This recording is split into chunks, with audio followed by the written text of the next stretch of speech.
Simbora. Pau na máquina. Vamos que vamos, vamos para dentro. Segunda aula, Direito Penal. Essa aula também é doutrinária, ela não é tão simples, as pessoas não explicam ela tão bem. Eu quero trazer ela descomplicada aqui para que você possa entender e compreender que é fundamental essa parte inicial para todos os ramos do direito penal. Todas as partes do direito penal que você vai assistir alguma aula, se você não tiver esse conceito aqui inicial bem fixado, você vai deslizar em alguma coisa, vai ter uma dificuldade de aprendizado, vai ficar para trás. Então preste atenção, com bastante calma. Tendo dúvida, deixa aqui, bota nos comentários. Se você se sentir tímido, não quiser expor, achar que a sua dúvida é boba, que as pessoas vão julgar você, vai lá no meu Instagram, manda mensagem para mim, eu vou te responder. Vou te responder por áudio, vou te responder por vídeo, por escrito. Você não vai ficar sem resposta. Isso aqui é importante vocês entenderem dentro do meu curso. Ninguém fica sem resposta. Beleza? Então, precisando, só entrar em contato e é isso aí. Roda a vinheta.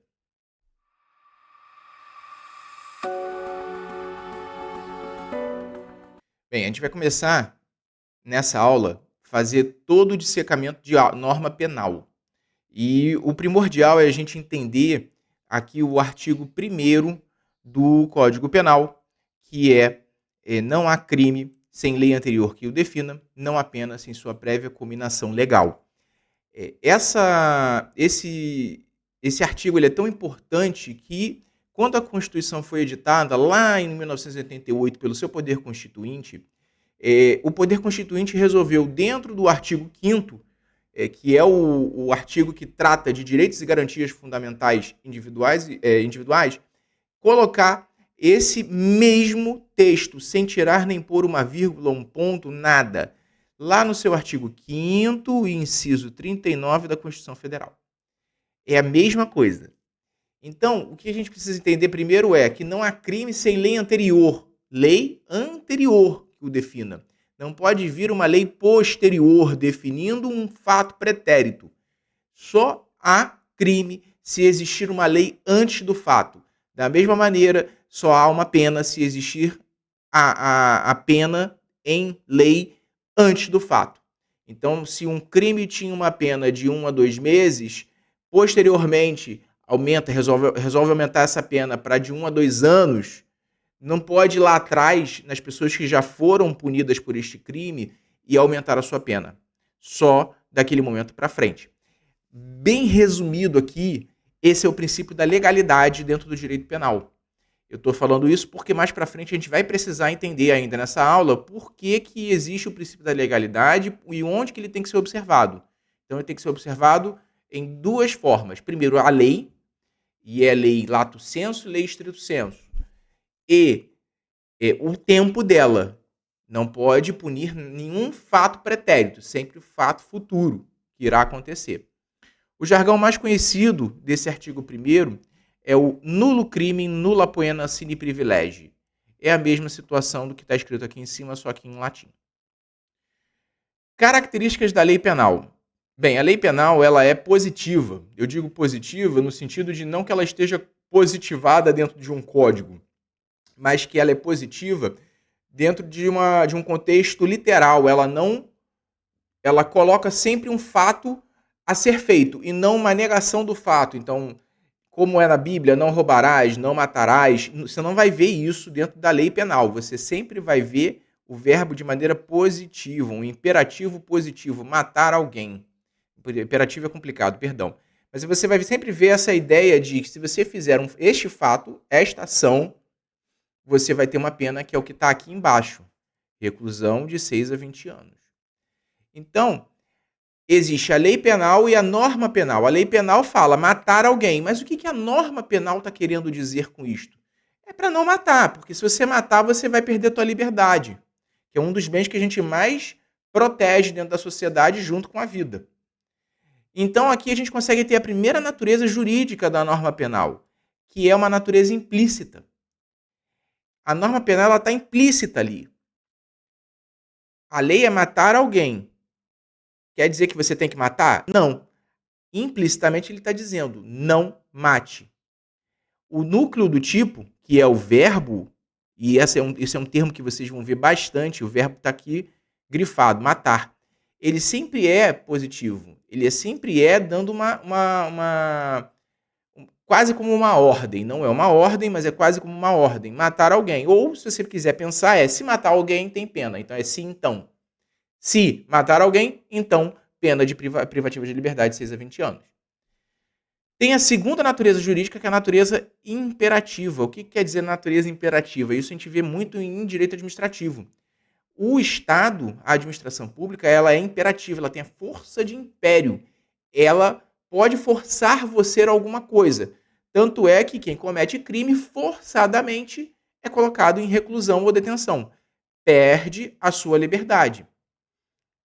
Isso é um imperativo. Se a gente for pensar, por exemplo, no direito administrativo ou até no trânsito, Código de Trânsito, o poder de império do Estado é multa. Eles multam as pessoas. No trânsito é muito mais fácil a gente ver. Excesso de velocidade, estacionamento irregular. Todas essas situações são colocadas como em poder de império do Estado através de uma multa.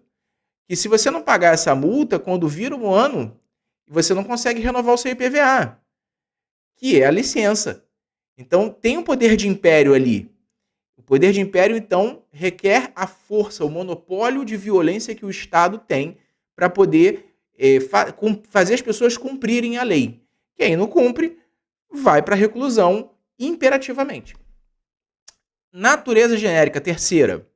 Natureza genérica quer dizer que, na hora que a lei foi editada, lá atrás, ela não foi pensada para punir ou para coibir grupo A, grupo B. Ela é pensada de uma maneira geral. Ela é pensada para homens e mulheres, brancos e negros, pobres e ricos. Não tem essa. Ela é de natureza genérica. Isso não quer dizer que, eventualmente, algum grupo tenha que ter uma rigidez maior em cima do direito penal. Por que eu estou falando isso? Lá no final do Código Penal, já nos seus crimes em espécie, a gente vai ver que existe crimes praticados por funcionário público contra a administração pública. Então é um grupo diferente do grupo da sociedade. Eles estão dentro da sociedade, mas são um grupo restrito dos funcionários públicos. Por que isso? Porque eles estão num privilégio de condições e de acessibilidade da máquina pública que requer uma rigidez maior, requer uma reprovação maior caso eles cometam alguns dos crimes que estão previstos lá. Um bom exemplo é o homem médio na rua, quando furta algo, ele responde por 155, artigo 155, furtar, coisa alheia móvel para si ou para outrem. Se ele estiver dentro da administração pública e furtar algo da administração pública, sei lá, um computador, um celular, ele não responde por furto. Ele vai responder por um crime chamado peculato, que é um crime muito mais grave. A pena é muito maior. Então, tem que ter essa rejeição mesmo do funcionário público cometendo crimes, porque ele tem uma facilidade maior. E ele tem que zelar pela coisa pública, a coisa de todos nós. Classificação das normas penais. As normas penais podem ser classificadas como penais incriminadoras e não incriminadoras. As incriminadoras são aquelas de fato que fazem o crime, que você lê e consegue ver a pena. No exemplo aqui anterior, matar alguém, pena de reclusão de 6 a 20 anos. Uma coisa muito legal que a doutrina faz para poder estudar a norma penal é dividir entre preceito primário, que é esse aqui de cima, e o preceito secundário, que é esse aqui de baixo. Então, em vermelho, preceito primário, em rosa, preceito secundário. É sempre assim, qualquer crime que você olhar, você vai ver o preceito primário e o preceito secundário. Normas penais não incriminadoras subdividem em 3. As normas penais não incriminadoras, o nome já diz, ela não cria crime, ela não cria nenhuma condição, nenhuma situação que é proibitiva, mas ela explica, ela permite algumas situações e ela complementa algumas situações. Vamos lá. Leis penais não incriminadoras permissivas. Permissiva, ela vai criar uma situação que ela permite que alguém cometa um crime. Exemplo clássico da doutrina é a legítima defesa. Artigo 23, inciso 2º do Código Penal. O que seria a legítima defesa? Eu tenho João, que está olhando Pedro e Maria, um casal, discutindo. E Pedro começa a elevar a voz, começa a elevar a voz, começa a elevar a voz até que ele puxa uma faca. Isso Pedro está indo para matar Maria. João pega a sua pistola, saca e avisa: para, senão eu vou te atirar. E Pedro não para. João vai e atira e mata Pedro. Há um homicídio? De fato, há um homicídio. Não há o que se discutir. Não há o que se discutir, teve um homicídio. A questão é, João não estava protegendo Maria de um injusto, de um ilícito penal que iria acontecer? Estava.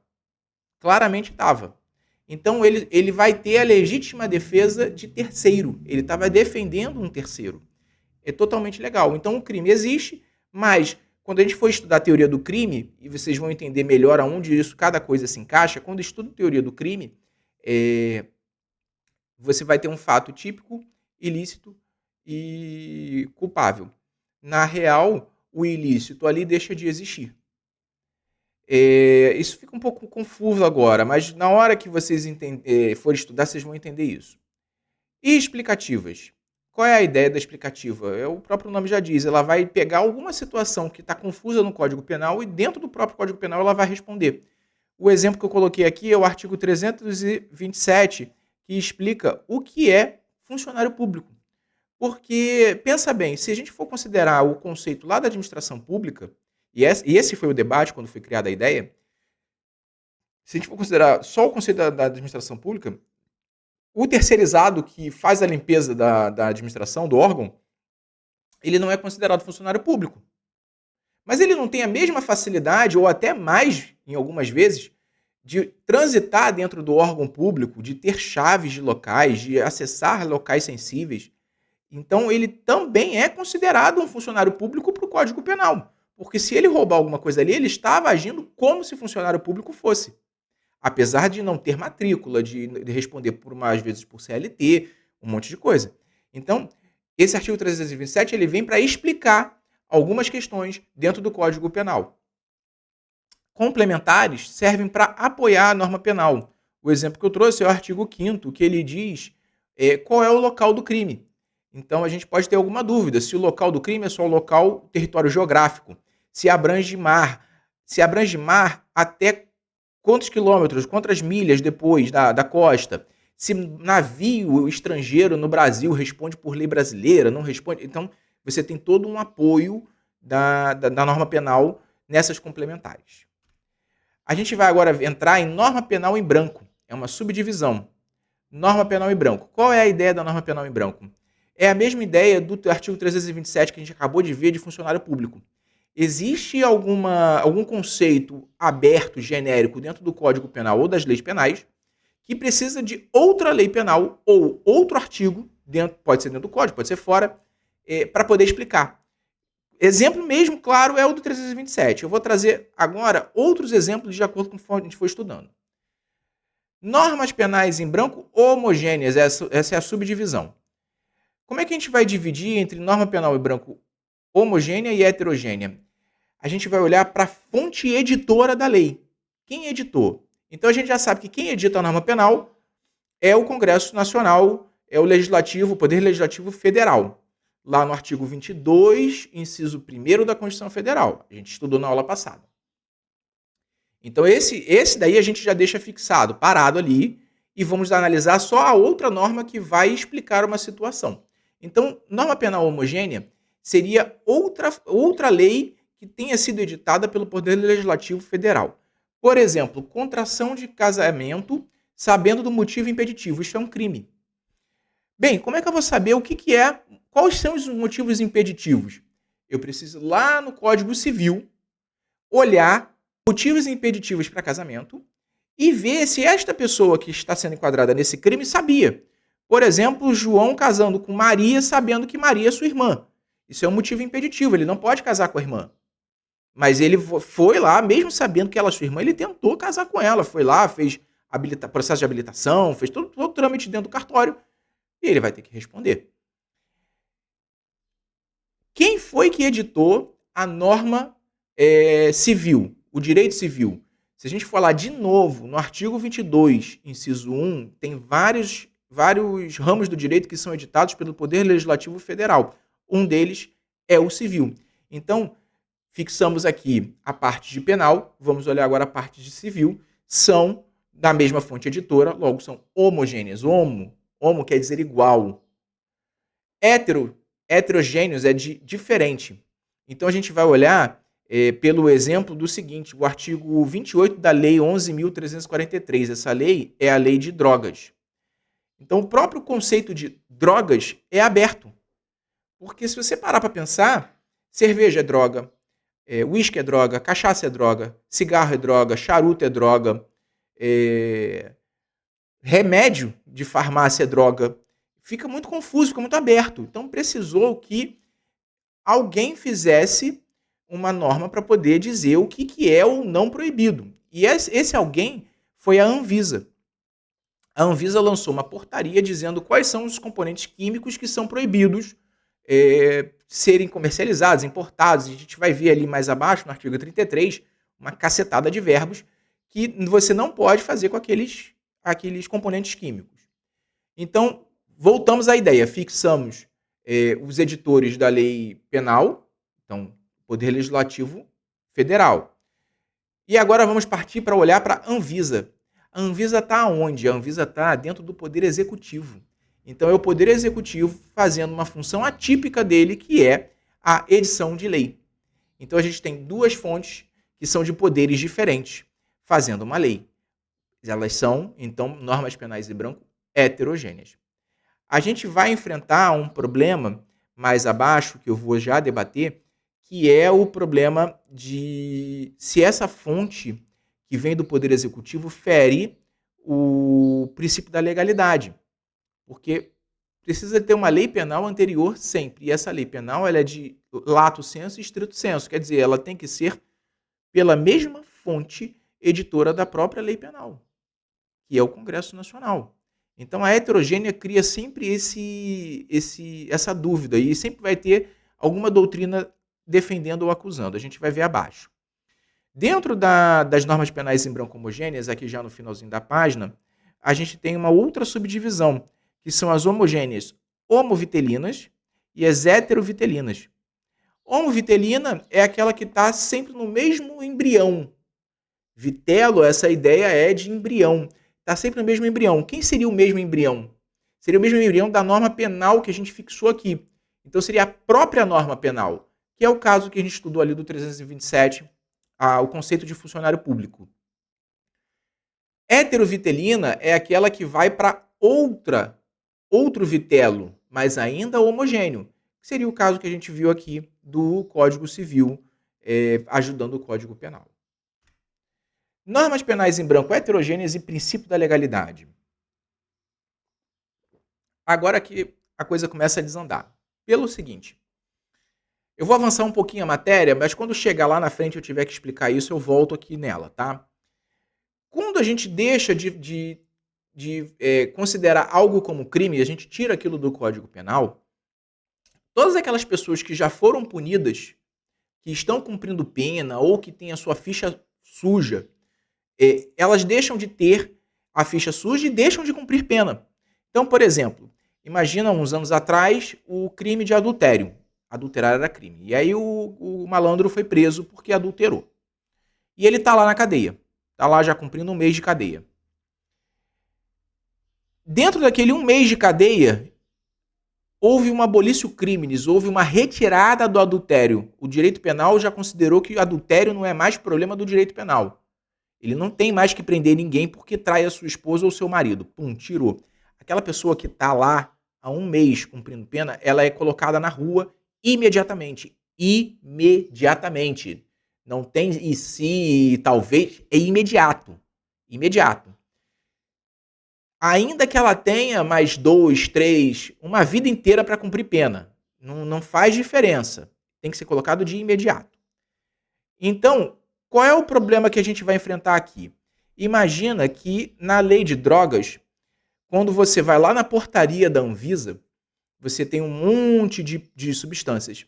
Imagina que alguém, sem querer, tira uma substância daquela. Pronto. Muito traficante vai ser colocado na rua. Esse é o problema. Quando a gente faz uma lei penal dentro do Legislativo Federal, o Legislativo Federal ele é composto por duas casas, a Câmara e o Senado. Quando a gente tem a lei penal sendo criada ali, pode ser criada por um ou por outro, tanto faz a iniciativa. Mas o que faz ela ser muito debatida é o seu próprio rigor.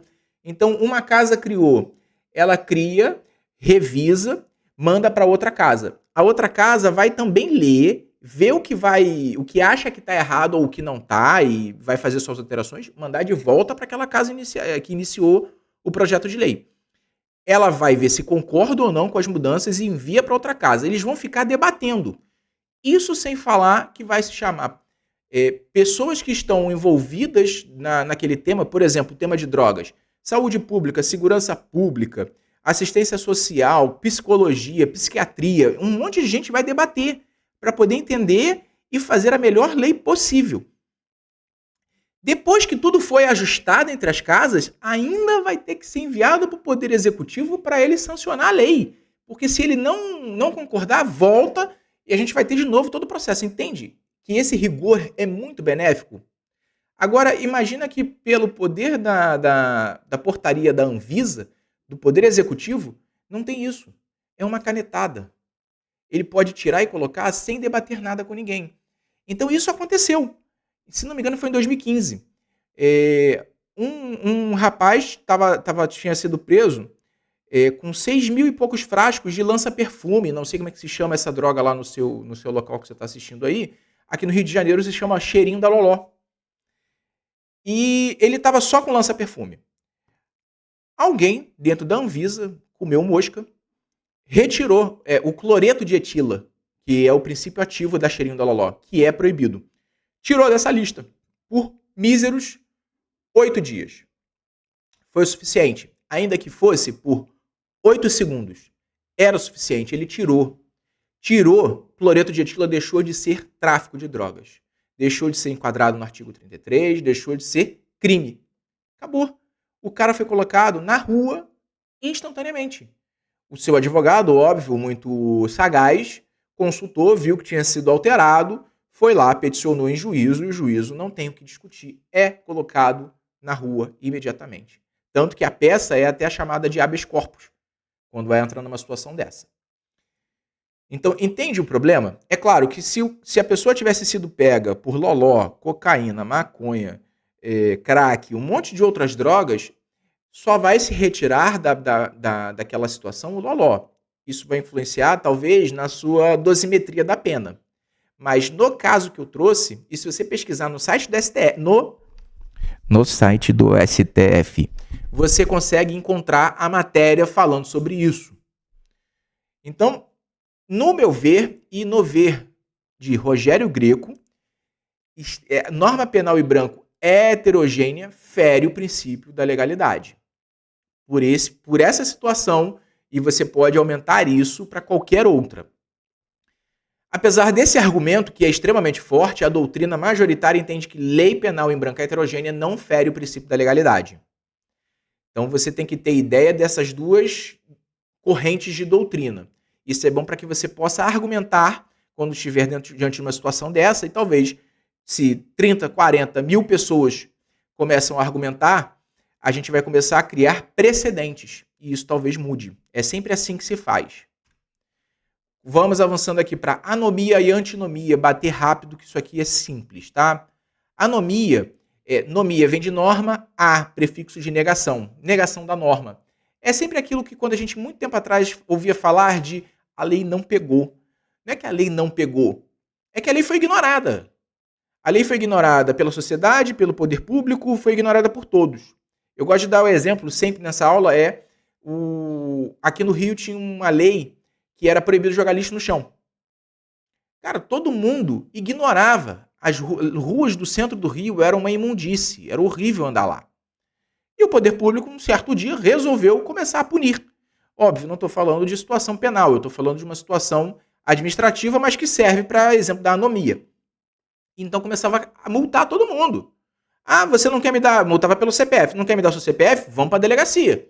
E aí a coisa começava a andar, né? Começar a subir, porque aí entra em desobediência, resistência, dependendo, a coisa pode desgringolar para um monte de problema. Então, a anomia é sempre visto como essa sensação de impunidade, porque a lei existe, mas ninguém respeita e o poder público não pune. Rogério Greco traz, dentro da doutrina dele, a ideia de que a anomia vem pela inflação legislativa. O excesso de leis acaba fazendo com que a sociedade não consiga obedecer e entender aquelas leis. No meu ver, eu sou um reles ignorante professor, ouso discordar do excelentíssimo doutor Rogério Greco. Não importa se você tem 1 tonelada de leis ou 10 gramas de leis, a anomia vai existir.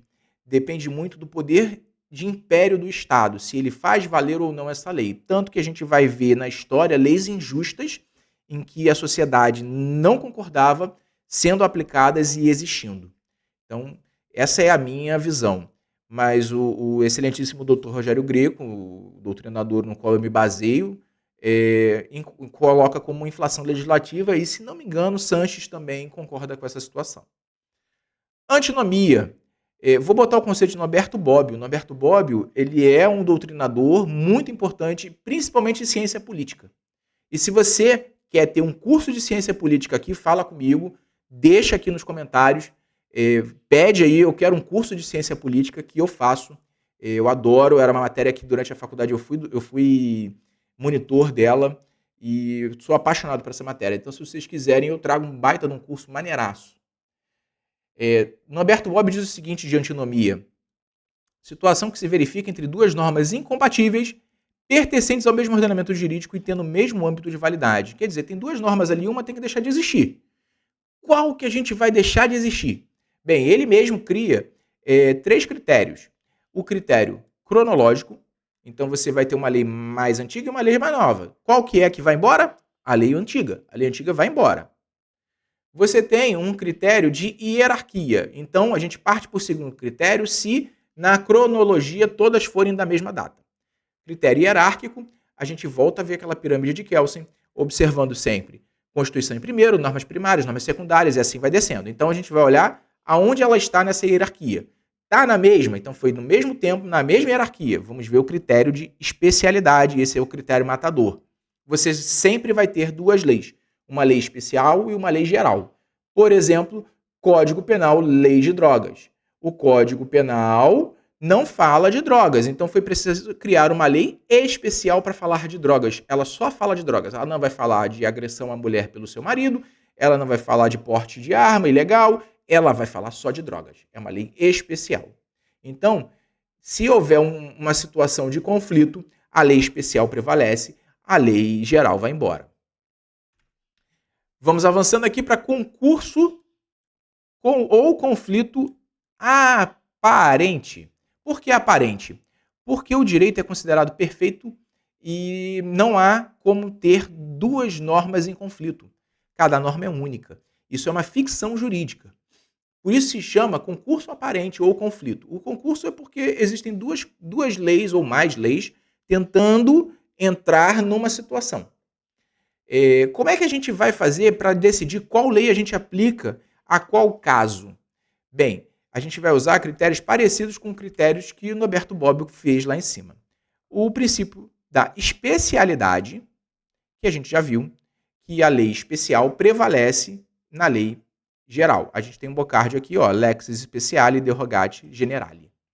Lei especial derroga lei geral. Princípio da subsidiariedade. Esse princípio ele traz a ideia do soldado de reserva. O que seria o soldado de reserva? A gente vai ter um crime e outro crime contido neste primeiro crime. Este crime maior, ele tem uma pena muito maior do que este crime que está contido nele. Então a gente vai tentar sempre punir o agente por este crime maior. Contudo, se ficar provado e a gente não conseguir punir ele por este crime maior, vamos punir pelo crime menor. O exemplo que eu dei aqui embaixo é o artigo 132. expor a vida ou a saúde de outrem a perigo direto e iminente. Pena, e aqui a gente vai ver, ó, detenção de 3 meses a 1 ano, se o fato não constitui crime mais grave. Então vamos pensar aqui no seguinte: alguém expôs a vida ou a saúde de outro a perigo direto e iminente. E houve uma pessoa que ficou gravemente ferida. Então, lesão corporal grave. Então a gente tem toda uma discussão da lesão corporal grave. Deixa o perigo de vida ali guardado no bolso para que, se algum momento depois, a gente usa ele. Então, vai se discutir toda a lesão corporal dentro de um processo, dentro de um inquérito penal, depois da denúncia, oferecimento de denúncia. E aí chegou no processo, e no processo conseguiu se provar que aquela vítima de lesão corporal foi de outro fato, nada a ver com aquele fato do autor. Então, o que a promotoria vai fazer? Ok, então, vamos tirar aqui do bolso o perigo de vida e vamos colocar ele. Pena, detenção de 3 meses a 1 ano. Essa é a ideia do princípio da subsidiariedade. Beleza? Vamos avançar aqui, princípio da consunção. Consunção, ele é a absorção. Um crime absorve o outro. Pô, como é que é isso? Presta atenção, o exemplo fica sempre mais fácil. Para eu matar alguém, eu tenho que lesar corporalmente alguém, concorda comigo? Então, se eu vou dar um tiro, um projétil de arma de fogo, atirei, ele vai entrar, romper a pele, já lesou corporalmente e perfurar a pessoa. Pronto, homicídio. Ah, Davi, mas e se matar de susto? Você também tá fazendo uma lesão corporal, porque ele vai ter um ataque cardíaco e depois vai morrer. Então, você tem que ter sempre essa ideia de que alguns crimes vai precisar que se execute outro crime para que ele exista.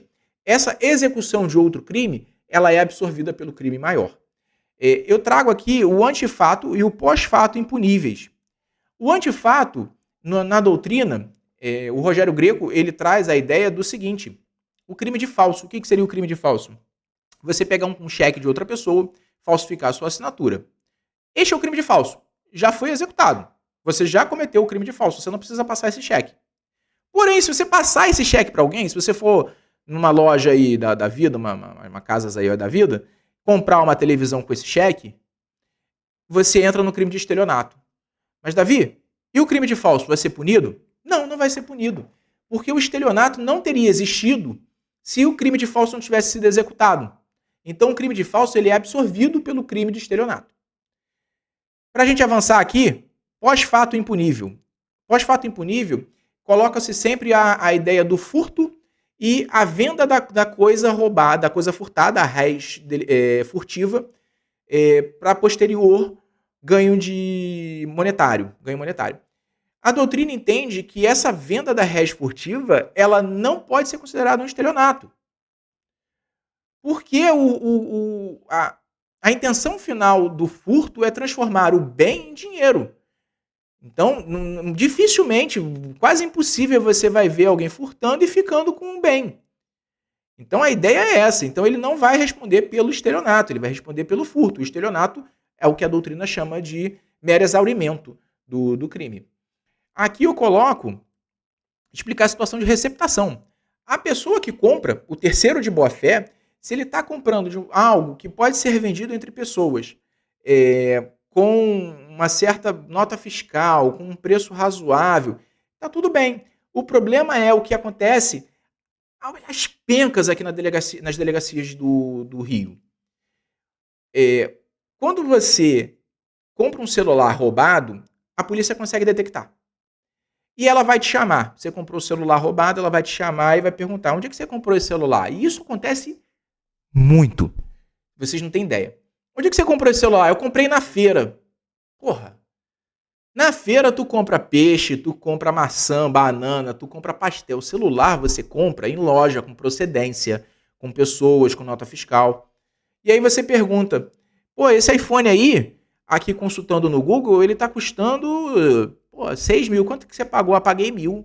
E aí você olha o iPhone de última geração, novinho. Como é que tu pagou 1.000? Tu não suspeitou que o negócio estava bom? Ah, não suspeitei. Então me dá nota fiscal. Não tem nota fiscal. Aí, é complicado, né? Aí é complicado. Como é que você vai provar que você comprou algo lícito? Você não tem como provar, você vai. E nitidamente você fez uma receptação de coisa roubada ou furtada. Então, o terceiro de boa-fé, ele tem que se proteger também quando ele vai comprar alguma coisa. É claro que, por exemplo, se eu estou vendendo maçã, eu não tenho que te dar muita procedência, veio de tal produtor e tal, não sei o quê, porque é algo que é muito simples. A não ser que eu esteja vendendo maçã a 5 centavos, porque aí é complicado também, né? A maçã, sei lá, o quilo tá R$3, R$4, não sei. Aí o cara vende o quilo a 5 centavos, né? Tem uma teoria chamada teoria do avestruz. Chama-se teoria do avestruz porque o avestruz vai, coloca a cabeça no chão quando tá com medo e acabou, ele não vê mais nada. Com a cabeça enterrada no chão, ele não vê mais nada. E você não pode fazer isso. Você não pode fechar os teus olhos e fingir que você não está vendo nada. Você, como sociedade, também faz parte do controle social. Então, vamos avançando essa situação aí. Eu espero que você tenha entendido a parte de receptação. Diferença de crime progressivo e progressão criminosa. Crime progressivo é a absorção que a gente falou. É a lesão corporal se transformando em homicídio. A ideia é que observe-se sempre o dolo do agente, a vontade. Dolo significa vontade. Então, qual era a vontade do agente? Era fazer um homicídio? Então ele vai ter que fazer primeiro a lesão corporal para fazer um homicídio. Isso é um crime progressivo. Progressão criminosa é quando o dolo muda. Então imagina o seguinte, eu tinha o dolo só de lesionar fulano, só de lesionar Pedro. E no meio dessas lesões eu olhei para Pedro e falei, putz, não vou te deixar vivo não, eu vou te matar. Meu dolo mudou. Então eu tive uma progressão criminosa. Perfeito? Olhe sempre o dolo. Por último aqui, princípio da alternatividade. Foi aquilo que eu falei, o artigo 33 da Lei de Drogas. Olha a quantidade de verbos que tem aqui, se não me engano, são 18. Se ele cometer os 18 verbos desse artigo 33, ele vai ter que ser punido 18 vezes pelo artigo 33? É isso que fala o princípio da alternatividade. Não. Ele não precisa ser punido 18 vezes. Ele vai ser punido uma vez só. Não importa se ele... Mas isso dentro do mesmo contexto fático, tá? Porque se ele está fazendo diversas vezes em diversos contextos, aí a gente vai ter diversas punições do artigo 33 naquela pessoa. Mas dentro do contexto fático, imagina que ele está dentro da casa dele importando e exportando droga. Bem, é um contexto fático. Então ele vai responder pelo 33 uma vez e não duas. Essa é a ideia. Vamos avançar aqui. Questões. Bem, vamos lá. Primeira questão, Defensoria Pública de Rondônia, ou Roraima. Ih, tô ruim. Analista jurídico. Acerca da teoria da norma penal, assinale a alternativa correta, sempre grife correta ou incorreta, é o que vai estar aqui. Por quê? Toda hora a banca troca. Bota que quer que você grife a incorreta. E aí você tá lendo aqui, tá achando 4 corretas e tá desesperado. Quando na real você já tinha o gabarito, porque você já enxergou aquela única que estava incorreta. Então, grife sempre ali para você não dar mole, tá? Interpretação sistemática pressupõe a hermenêutica da norma à luz do contexto histórico na qual ela foi criada. Bem, eu pulei a interpretação de lei penal porque eu acho ela desnecessária. Botei esta questão aqui por uma miscelânea de ideias e passar rapidinho uma ideia. O que deixa essa alternativa errada é pressupõe. No direito penal e em qualquer ramo do direito, nada se pressupõe a nada. É tudo colocado no mesmo nível. O que vai existir é situações em que uma vai ser colocada e situações que outra será colocada. São só momentos distintos e situações distintas para que a coisa aconteça. Então, nada se pressupõe. Vamos para 2 aqui. Interpretação teleológica busca extrair o sentido literal da norma penal. Bem, trouxe de novo a interpretação. Teleológica é uma interpretação que busca entender o sentido pelo qual a lei foi criada naquele momento. Por exemplo, lá em 1940, tinha uma lei que nas praias era proibido biquíni, ficava uma placa, proibido biquíni. O que ele queria dizer lá atrás? Bem, o pudor era outro. Então as mulheres tinham que ir para a praia mais tampadas, com maiô. Se você botar essa lei hoje, se você for olhar e interpretar essa lei com os olhos de hoje, bem, proibido biquíni. O que vão entender? Que é uma praia de nudismo. Perfeito? Essa é a ideia. O pudor já avançou tanto que as pessoas ficarem nuas na praia não é algo reprovável. Então, essa é a ideia da teleológica. A interpretação literal é a seguinte: é proibido biquíni. Irmão, pode qualquer coisa, menos biquíni. Simples. A mulher pode estar nua, de burca, de calça social, de qualquer coisa. Só não pode estar de biquíni. Então essa é a interpretação literal. Então a interpretação teleológica busca extrair o sentido literal? Não. A teleológica busca extrair o seu sentido na qual ela foi criada. Aonde ela queria chegar naquele momento. Emprego de analogia é proibido no direito penal. Perfeito. Exceto quando utilizado em malam parte. Não. Exceto quando é utilizado em bonam parte. Você só pode usar analogia, preste atenção, analogia é diferente de interpretação analógica que está aqui embaixo. Tá? A analogia só é permitida se beneficiar o réu. Perfeito? Então essa aqui está errada porque ela coloca em malam parte, para prejudicar o réu. 4. Interpretação analógica é admitida no direito penal, mesmo em desfavor do réu. Perfeito, esse é o nosso gabarito. Se você for ver lá no artigo 121, parágrafo 1º, lá no seu inciso 2º, você vai ver que existe a qualificadora do homicídio, que é, neste caso que a gente está falando, paga promessa, ou promessa de recompensa, ou outro motivo torpe. O que seria motivo torpe? A gente vai ter que fazer uma interpretação. E é uma interpretação analógica de paga promessa, porque a gente está dentro do mesmo inciso. Então é uma interpretação analógica do que seria uma paga promessa. Vai prejudicar o réu? Vai, mas a interpretação analógica pode prejudicar o réu. A analogia não pode. Perfeito? E por último, essa aqui a gente já estudou na aula passada. A lei e os costumes constituem fonte imediata de conhecimento da norma penal. Qual é a fonte imediata da norma penal? Somente a lei. E só ela. Perfeito? Vamos para 2 aqui, já começamos a subir. Prova de delegado civil, Ceará. Acerca do concurso, então ele quer concurso aparente de normas penais, acabamos de ver. Assinale a opção correta. Alternativa número 1. Os princípios que embasam as normas penais não são suficientes para resolver adequadamente o concurso aparente entre crime meio e crime fim. Pô, isso aqui é brincadeira, né? Eles são mais do que suficientes. 2. Princípio da especialidade.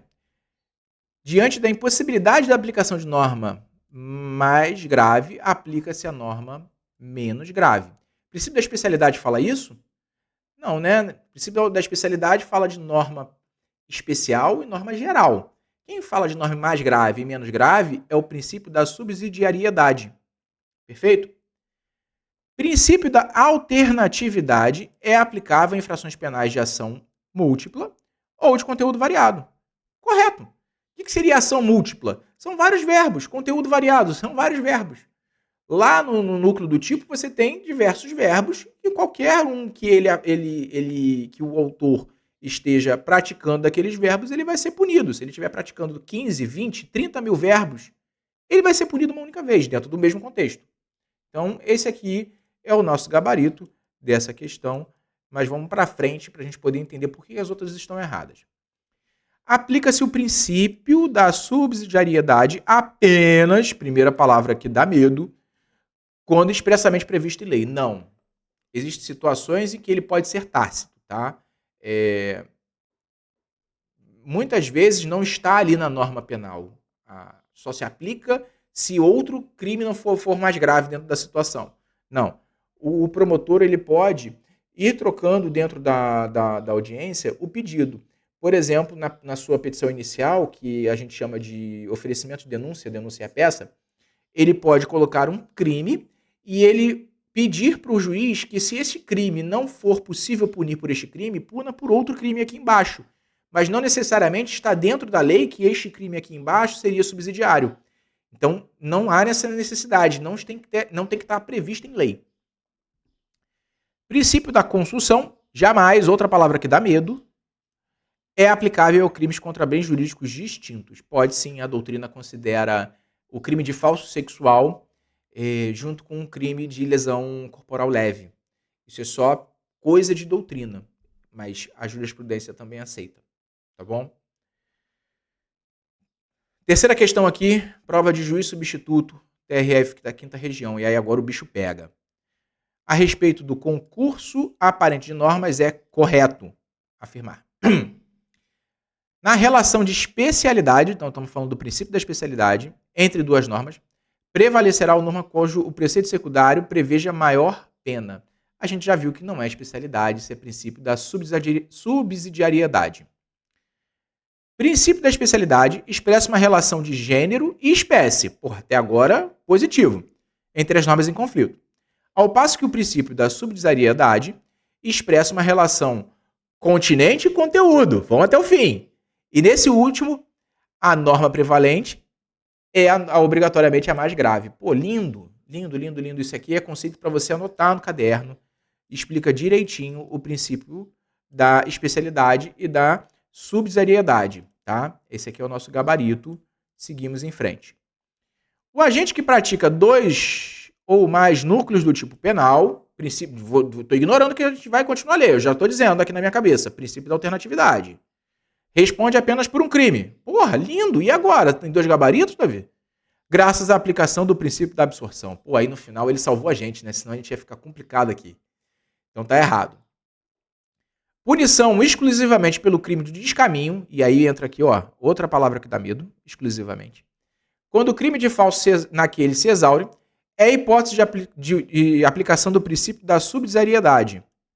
Não, né? A gente está falando aqui do princípio da absorção e não do subsidiário. Crime progressivo, sinônimos de progressão criminosa, eu nem continuo a ler, porque não são sinônimos. A gente sabe que o dolo é o mesmo, só há uma evolução, e o outro dolo muda. ENAM. Essa questão aqui traz coisas de princípios do direito penal que a gente vai ver em aulas para frente. Como é que eu vou resolver essa questão aqui? Eu trouxe ela por isso e também porque tem 2 alternativas aqui que falam dos princípios que a gente estudou agora. Vamos ler aqui o comando dela. Na solução do conflito aparente de normas penais, assinale a alternativa correta. Então ele quer solução de conflito aparente de normas penais. Quais são? A gente tem 4. Princípio da subsidiariedade, alternatividade, consunção e especialidade. Temos 4. Qualquer coisa que estiver nas alternativas, a gente descarta. Então vamos aqui, princípio da especialidade, beleza. Princípio da taxatividade, alguma vez eu falei isso aqui? Não. Princípio da fungibilidade? Não. Princípio da fragmentariedade? Não. Então isso não é um dos princípios que resolve o concurso aparente de normas. Perfeito? Princípio da especialidade afirma que no ordenamento penal somente protege os bens jurídicos mais importantes na vida pacífica da sociedade. Nunca falei isso. E princípio da alternatividade estabelece que crimes de conteúdo variável, incursão delitiva será única, ainda que sejam múltiplas as condutas típicas praticadas pelo mesmo sujeito no mesmo contexto. Isso aqui, definição de manual, perfeito. Nosso gabarito é aqui a 5ª alternativa. Se você puder, anote-a. Bem, é isso. Espero que vocês tenham gostado. Trouxe questões boas. Vamos para quase 50 minutos de aula. Se você gostou, deixa um joinha. Comenta aqui embaixo. Pode criticar, pode falar à vontade. Eu vou mudando de acordo com o que vocês querem. Tá bom? Teve dúvida? Manda também. Pode mandar lá no meu Instagram. Fica à vontade. E é isso. Eu espero que vocês tenham gostado.